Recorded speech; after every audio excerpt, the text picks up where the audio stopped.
Welcome to another episode of What is Hashimoto's with Dr. Martin Rutherford. To find out more on any of our topics, or for information on scheduling a consultation with Dr. Rutherford, please visit us at whatishashimotos.com. And now, here's Dr. Rutherford. Okay, so I've just been informed that somehow we have not covered glyphosates in Hashimoto's, and I'm not sure that's 100% correct, because it is on my list of when I gave the list, it was 39 different triggers of Hashimoto's. Now it's like 42, but it is on that list.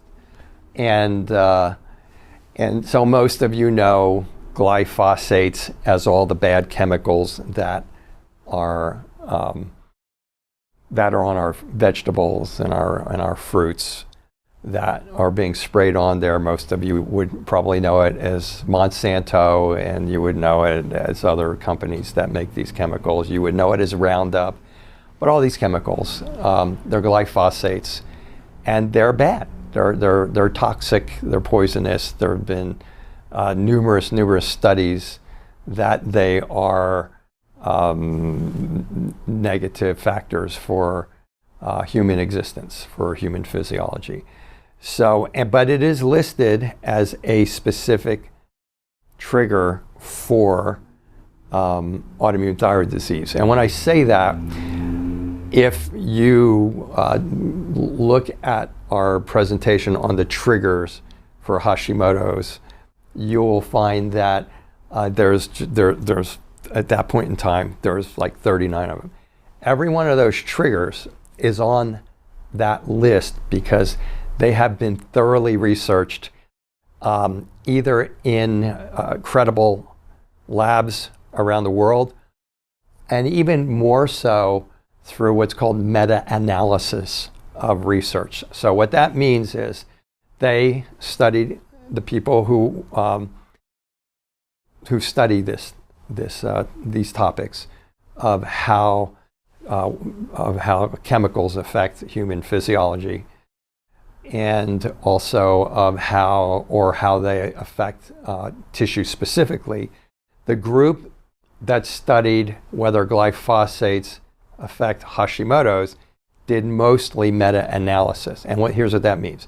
It means that they looked at every single study that was ever done on glyphosates, and then every single study that was ever done on glyphosates and thyroid tissue.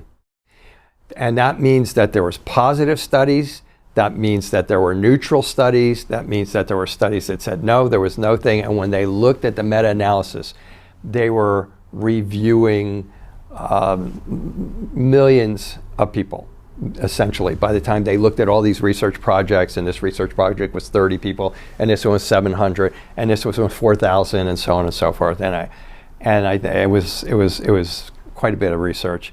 That's a meta-analysis. You look at all the good, the neutral, the bad, and then you put it together, and then you come up with a conclusion. And what came out of there was that a number of the studies showed that if you expose yourself to glyphosates, then you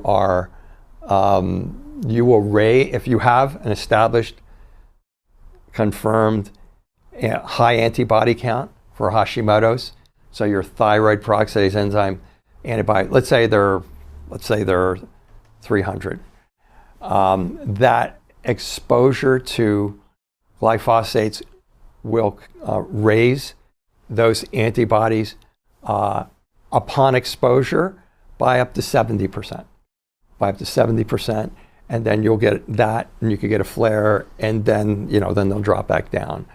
And so every one of these triggers on that 39 different triggers for Hashimoto's presentation shows that they raise antibodies to different degrees.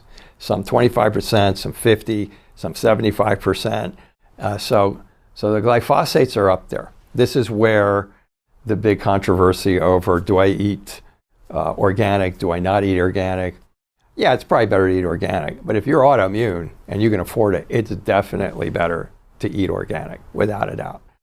And so So if you have autoimmune thyroid disease, glyphosates are definitely a trigger. They're definitely a factor because you're exposing yourself to them every day, and you can't afford to maybe go full-blown organic, especially in this day and age of increasing inflation rates and higher costs at the supermarket and so on and so forth.